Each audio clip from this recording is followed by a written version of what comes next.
Bonjour. Quand Bataille écrit une conscience en scandale est une conscience aliénée, est-ce qu'il fait l'apologie de la transgression? Oui, alors, je pense qu'il faut bien préciser effectivement que le contenu même et la forme de cette formulation de Bataille montrent qu'il s'agit prioritairement de lui-même. La transgression suppose quand même le rapport aux autres. Certes, il y a transgression tout au long de l'écriture de Bataille, tout au long de son œuvre, tout au long de sa vie d'ailleurs, mais c'est surtout la perversion qui est en jeu. C'est-à-dire que la perversion, à mon sens, est quelque chose qui s'adresse d'abord à soi-même. Bataille se parle à lui-même quand il dit cette phrase. C'est-à-dire qu'il va entreprendre de raconter en quelque sorte, et peut-être même sans le vouloir, peut-être par trajet d'inconscient, il va raconter son propre combat avec lui-même. Est-ce que le personnage d'Henri, qui est dans Julie, est une sorte d'autobiographie, un miroir de lui-même? Alors, un miroir déformé, s'il y a miroir. Autobiographie, non. C'est qu'il y a toujours un substrat autobiographique dans l'œuvre de Bataille, mais on ne pourrait jamais repérer des clés. On peut approcher, par exemple, il y en a qui disent que Simone Weil est un personnage de tel ou tel roman. Seulement, et il situe ce personnage, par exemple en Espagne, au moment de la révolte des Catalans, mais on sait qu'elle n'était pas là à ce moment-là. Donc il prend mais je crois que c'est le propre de toute création artistique, on prend des éléments référentiels un peu partout, et puis on les brouille, on les mélange. Et alors chez Bataille, justement, ça s'accentue du fait de la perversion. C'est-à-dire qu'il montre des pistes, mais il montre que ces pistes sont fausses. Dans ces pistes, aujourd'hui, Bataille a bien sûr beaucoup dérangé son époque. Rappelons qu'il est né en 1897 et décédé en 1962. Qu'en est-il aujourd'hui de la réception de l'œuvre de Bataille à partir du moment où on dirait, on peut presque dire la perversion, pour ne pas dire la transgression, comme vous l'avez dit, est monnaie courante? Oui, alors partout. Oui, on peut dire qu'il y a un signal commercial, simplement. Bataille paraît quand même maintenant, pas tout, mais certaines œuvres de Bataille, dans des folios, dans des livres de poche. Donc, on voit quand même qu'il y a eu une adaptation, mais je pense que c'est pour tous les auteurs qui travaillent sur ces marges de la morale sociale, borderline, on pourrait presque dire. Ils subissent tous un refus, un rejet, et peu à peu, la société quand même évoluant, se transformant, et finissent par être intégrés à un mouvement général. Certes, il reste toujours une méfiance envers Bataille, mais encore une fois, avec ce système de perversion, il y a 2, 3, 4 Batailles. Il ne faut pas oublier que c'est un des auteurs, avec Pessoa, qui a le plus pratiqué l'hétéronymie. Il a rarement signé Georges Bataille. Hein, ses textes sont signés par exemple Laure Hoche. Il s'est inventé une série de personnages. Oui, tout à fait. Comme Pessoa, exactement. Laure Hoche, qui d'ailleurs en plus est une clé importante. Lord en anglais c'est Dieu. Hoche c'est l'abréviation d'Ochiotte. Donc Laure Hoche, pour lui, ça voulait dire le Dieu aux chiottes. Donc là, il y a transgression, bien sûr. Mais en même temps, cette transgression, comme il avait longtemps voulu dans son mysticisme d'enfance, d'adolescence, il ne faut pas oublier que son premier texte, Notre-Dame de Reims, R-H-E-I-M-S, situé dans l'Auvergne, il ne faut pas oublier qu'il a écrit ce bouquin, il a été publié, c'est le seul bouquin de Bataille qui a été publié pendant très longtemps. Les textes réellement érotiques et agressifs sont publiés longtemps après et presque toujours sous des pseudonymes. Mais dans toute l'œuvre de Bataille, il n'était pas le seul à avoir voulu dépasser les limites. Qu'est-ce qui a dérangé le plus dans son œuvre à l'époque? Est-ce l'association érotisme-religion, extase mystique et sexuelle? Est-ce que c'est l'ajout de la religion dans ce domaine qui a justement provoqué la réaction? Chez ce qu'on appelle, pour reprendre le mot de Brassens, les bien-pensants, oui, ça certainement. Mais en même temps, il gênait les autres. Pourquoi? Parce que Bataille avait une double écriture. Il ne faut pas oublier qu'il collaborait à des revues à la fois très avant-gardistes et en même temps des revues politiquement, disons, incorrectes pour les moralistes. C'est-à-dire, quand il préparait d'ailleurs un bouquin qu'il n'a jamais écrit, évidemment, comme beaucoup d'ailleurs de ses titres annoncés, sur le fascisme et sur le nazisme, contre le fascisme, contre le nazisme. Il a adhéré à des mouvements de lutte contre le nazisme. Et en même temps, donc ceux qui étaient dans ce combat-là avec lui, politique, on pourrait dire, ou sociologique, eh bien, ils étaient en désaccord souvent sur le plan du contenu de ses romans. Donc il y avait... Je crois qu'il a, comme je disais tout à l'heure, troublé toutes les cartes du jeu. Alors maintenant, vous le mettez en scène. Est-ce que vous trouvez que la perception, sa réception plutôt, est plus facile aujourd'hui? Ah oui, incontestablement. Ce qui reste finalement de provocateur dans Bataille, c'est qu'il parle la sexualité, alors que de nos jours, on la montre. Montrer la sexualité, c'est faire consommer des images, où le sujet qui regarde l'image n'est pas affecté. Entendre la sexualité, la lire, c'est se former en soi-même les images que le texte suppose. Donc là, il y a toujours de l'inquiétude parce que ça met en question le sujet lui-même. Là, vous rejoignez les auteurs qui refusaient que leur texte soit illustré. Oui, Bataille s'est longtemps interrogé là-dessus, d'après ce qu'on sait, mais il était très lié à des grands graphistes, comme Masson par exemple, et donc il y a certains de ses ouvrages qui ont été quelque part publiés avec des illustrations, mais qui sont des dessins, je dirais, abstraits de la sexualité. C'est-à-dire qu'on voit même des poses infaisables, malgré une étude approfondie du Kama Sutra, par exemple. Hein, les réaliser supposerait des conditions athlétiques absolument exceptionnelles. Donc il y a toujours une distance qui prend. Audrey ? Et qu'est-ce qui apporte l'affirmation de la sexualité à l'individu, toujours selon Bataille? Alors, moi je pense qu'on pourrait le reformuler un peu autrement. Je pense que on ne saura jamais ce que Sade, ce que Sacher Masoch, ce que X, Y et Bataille peuvent apporter sur ce plan-là.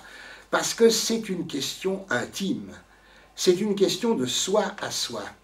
Et je pense par contre que tout le monde fait un trajet à partir de là. Tout le monde est dans une instance pédagogique. Mais c'est incommunicable. C'est très secret. Et je ne sais pas si vous avez lu Bataille, votre perception de la sexualité notamment et de l'apprentissage peut-être d'une nouvelle sexualité, eh bien, ça restera la vôtre. Vous ne pouvez pas la partager, moi non plus. Même si on la partageait ensemble, on ne la partagerait pas. Alors comment recevez-vous, pour élargir à d'autres auteurs, l'affirmation ou la présentation de la sexualité? Je pense à des livres comme Catherine Millet ou comme Hier dans l'IB, où une écrivain faisait l'apologie de la sodomie en titre de récupération d'un pouvoir. À quoi attribuez-vous cette nécessité de la projeter au public? Là, vous avez prononcé un mot important, c'est pouvoir. Et en débordant un peu la question, je dirais que le théâtre ne s'est jamais préoccupé que de la question des pouvoirs, du pouvoir. C'est la seule thématique générale du théâtre, depuis Échille jusqu'à nos jours. Et même le boulevard, comme je le dis un peu ironiquement, c'est toujours qui a le pouvoir dans le couple, à qui a le pouvoir notamment de tromper l'autre. C'est le fondement du théâtre de vaudeville. Eh bien, cette question-là, je pense que Bataille la pose dans ce rapport, peut-être cette division du moi. Qu'en est-il du pouvoir social, donc politique, et qu'en est-il du pouvoir individuel? Donc, il va balancer tout le temps, un peu comme je disais, il a une double vie en quelque sorte, une triple, une quadruple vie, et il distribue les pouvoirs pour les annuler. Il y a une sorte d'anarchie sociale. c'est pas un anarchiste individualiste, c'est un anarchiste social. Il va mettre en cause la question des pouvoirs, et notamment du pouvoir fortement répressif de la sexualité, qu'on peut voir de nos jours encore dans certaines, moins dans la civilisation chrétienne, mais quand même dans les civilisations non plus judéo-chrétiennes, mais judéo-musulmanes, on trouve encore ce coup de frein par rapport à la sexualité. Et dit, tant que l'individu ne sera pas libéré de certaines oppressions qu'il se constitue souvent lui-même, jamais la société ne pourra envisager un rapport libératoire. Est-ce que la présentation, l'exhibition de sa sexualité, de son affirmation, est une prise de pouvoir par rapport à ceux qui la reçoivent, qui la lisent ou qui l'entendent? Ah oui, ça en tout cas, mais on n'oublie pas, il ne faut pas oublier plutôt que ce qui commande sa pratique, c'est la jouissance. C'est qu'il aime ça, et que donc à partir du moment où il aime toutes ces situations ultra perverses, il est complètement en accord avec son écriture. Dans votre texte de présentation, vous annoncez que le sujet de l'érotisme est sérieux, ajoutant même que le pire des crimes est le harcèlement antisexuel. Est-ce que vous entendez par là la négation du genre? Mais écoutez, on est dans une société biologiquement sexuée et socialement sexualisée. À partir de ce moment-là, dire le sexe ne doit pas apparaître dans aucun... c'est être contre le vécu humain, purement et simplement, et contre le vécu social, purement et simplement. Puisque, donc, je crois que en promulguant des lois anti, on fausse le jeu, comme en promulguant d'ailleurs des lois pro. Je crois qu'encore une fois, il faut simplement poser les problèmes, mais ne pas les régler avec des instances complètement jugulatoires. Donc écoutez, Ramène-le-moi d'Estherval, qui est une chanteuse genevoise, et nous sommes toujours avec André Stégère pour parler de la pièce qui sera mise en scène à partir de samedi prochain à l'Orangerie. André Stégère, ce texte Julie, qui a été dans la version théâtrale de Michel Beretti, comprend plusieurs textes, dont le texte principal de Julie. Comment avez-vous procédé ou qu'est-ce qui a dirigé votre choix d'autres textes? Alors l'idée fondamentale, c'était d'abord de répondre à une demande que Bataille formulait lui-même, souvent sous des formes allusives. Il voulait écrire pour le théâtre. N'oublions pas qu'il était marié à cette époque-là, enfin pas à l'époque de Julie, mais au début avec Sylvia Bataille, future femme de Lacan, mais comédienne aussi, qui a joué avec Renoir de différents grands rôles, on connaît, et il était assez fasciné. Donc il tournait autour de comment faire pour écrire Il n'a jamais écrit à proprement parler, il en a beaucoup parlé indirectement, comme l'histoire d'Orestie, enfin bon. Et ce qui est d'étonnant, c'est que dans Julie, on a, pour la première fois, peu de didascalie, on pourrait dire, d'explications romanesques, mais beaucoup de dialogues. Alors on est parti de là en disant c'est ce sujet qui est une nouvelle peu connue de Bataille, c'est ce sujet qu'on va aborder, traiter, parce qu'il englobe toute une partie, la plus grande partie de la thématique de Bataille. Donc à partir de là, je l'ai dit à Beretti, j'aimerais pas qu'on monte une pièce de théâtre, mais comment on pourrait faire une pièce de théâtre avec ce texte? Alors en fait, la fable est très simple. 3 comédiens, 2 femmes, 1 homme, constituent une jeune troupe et ils demandent au service culturel de la ville si on peut leur prêter un lieu de répétition. Malheureusement, il n'y a que l'orangerie. Alors on leur prête l'orangerie, on débarrasse un peu les plantes, on en laisse quelques-unes, et puis on leur permet de répéter là-dedans. Et ils trouvent dans cette orangerie, qui date du 19e, donc qui a accumulé des traces, des mémoires, ils trouvent des éléments épars, des bouts de textes, et peu à peu, ils les constituent devant nous en spectacle possible. Hein, n'oublions pas qu'un des grands mots de Bataille, on vient de parler de Brecht pendant la pause, de Bataille, c'est l'impossible. Donc, ils vont essayer de dire, voilà, on va faire un spectacle là-dessus. On ne savait pas quoi monter, c'est ce qu'on va monter. Donc on assiste à une sorte de préparation au 2e degré du spectacle Julie. Et c'est ce qui constitue le spectacle. Dans le spectacle, enfin la pièce, pardon, le texte de Julie se situe à Genève. Non, il y a, ce qu'on dit bien dans le préambule, c'est la coulisse de la pièce. C'est-à-dire que ça se passe à Tilly, en Normandie, où Bataille a habité d'ailleurs quelque temps, donc il y a toujours des traces autobiographiques. Donc, et la maîtresse de Henri, le personnage, donc Julie, aurait un amant à Genève. Elle devrait aller à Genève pour rompre avec cet amant, pour confirmer son engagement avec Henri. Et bon, ça partir de... Donc Genève est un lieu que Bataille ne peut, si c'est Henri, Bataille ne peut que haïr, puisque c'est le lieu de l'amant de Madame. Donc il y a en même temps de l'ironie, il y a beaucoup d'ironie.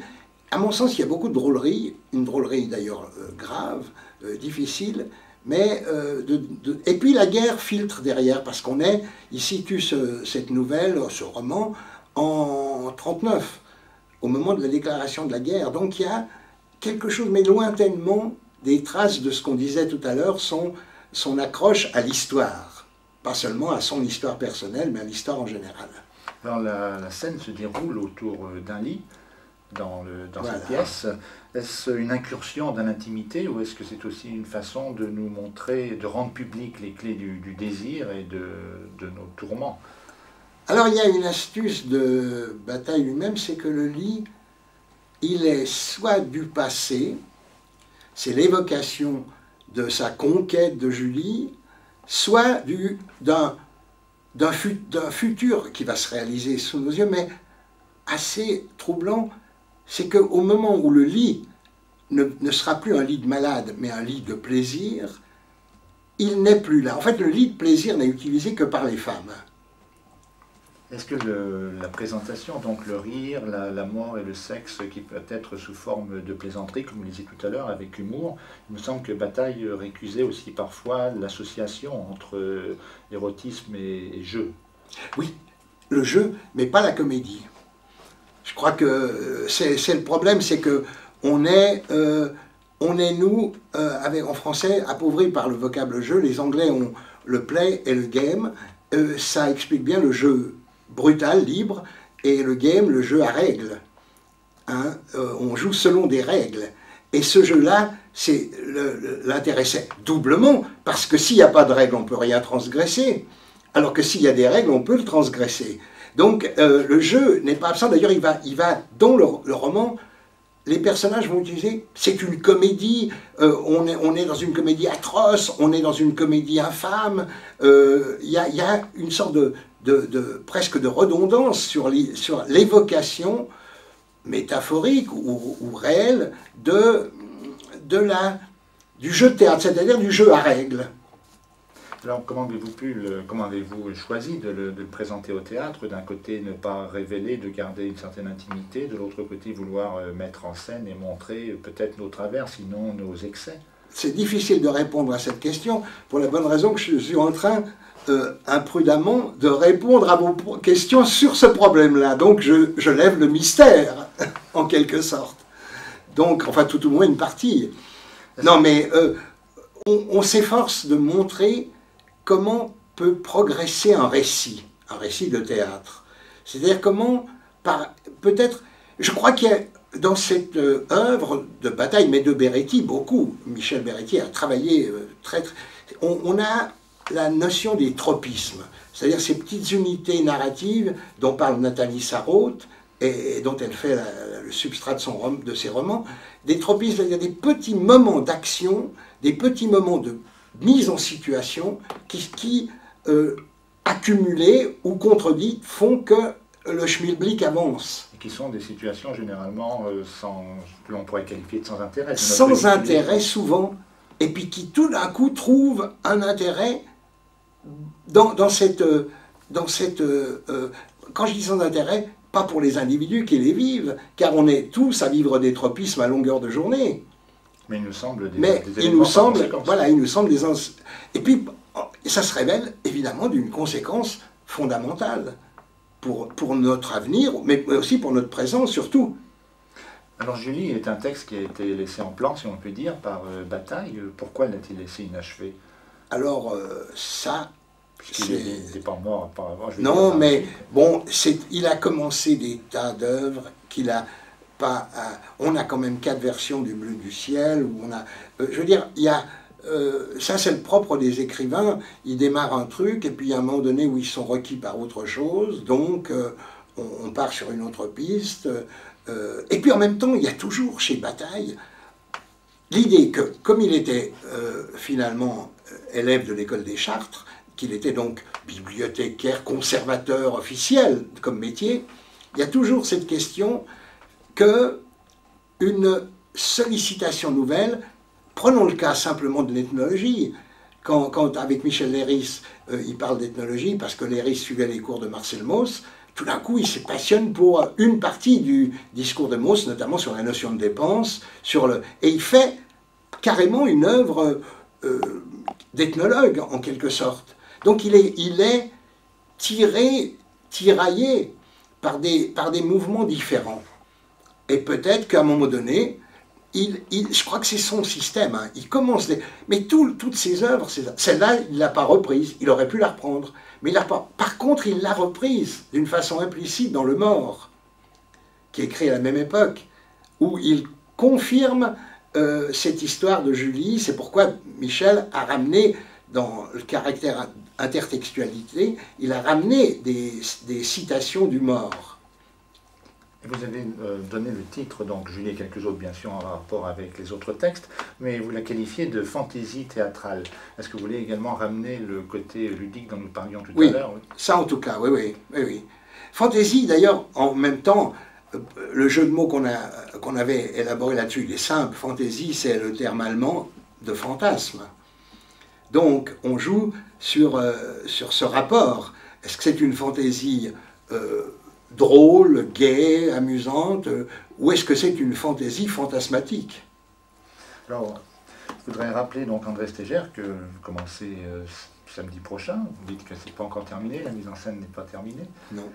Et vous allez également présenter... J'ai quitté, d'ailleurs, je suis en train de régler les éclairages pour venir chez vous. J'ai quitté ça, et l'éclairagiste, Jean-Michel Carrat, m'a dit n'oublie pas de parler des éclairages à la radio, ça se voit beaucoup.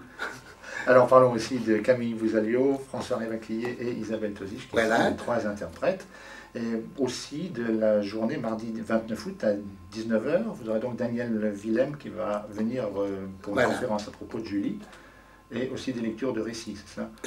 Willem est un très grand connaisseur de Blanchot, de Bataille, enfin, on connaît son œuvre, mais il a travaillé aussi sur l'ironie viennoise, donc la dimension d'humour n'est pas du tout absente, et je pense que c'est un de ceux qui est habilité à parler de Bataille d'une façon importante, d'une part. Et puis, on pourrait dire que on est dans un état d'incertitude, hein, à 3 jours d'une première, à 2 jours d'une première. On sait ce qu'on a déjà élaboré, mais comment ça va prendre finalement. Alors, mes comédiens, je me suis précautionneusement entouré d'anciens élèves ou stagiaires, des gens que j'ai eus en formation, soit au Conservatoire de Lausanne, avec qui j'ai beaucoup travaillé, déjà, dont un texte de Michel Beretti au Malheur des Dames, qu'on avait fait avec eux. Et puis la 3e comédienne, Isabelle, je l'ai eue en stage à Saint-Gervais. Donc, c'est des gens avec qui on peut établir une complicité. Parce qu'alors, pour jouer ce genre de texte, il faut une grande complicité, et puis une grande liberté de pensée, d'expression, simple. Je veux dire, simplement... il faut qu'on soit d'accord pour foncer là-dessus.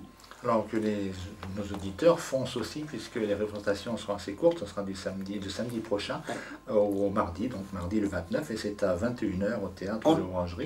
Oui, si vous permettez, en ajoutant que Florence Magny, la scénographe, comme on dit de nos jours, enfin décoratrice costumière, a aménagé l'espace de l'Orangerie, ainsi que les costumes et les accessoires, d'une façon, je crois, particulièrement habile, et qui correspond bien à la vision qu'on avait avec Beretti. Alors André Stégère, merci, et alors bientôt au Théâtre de l'Orangerie.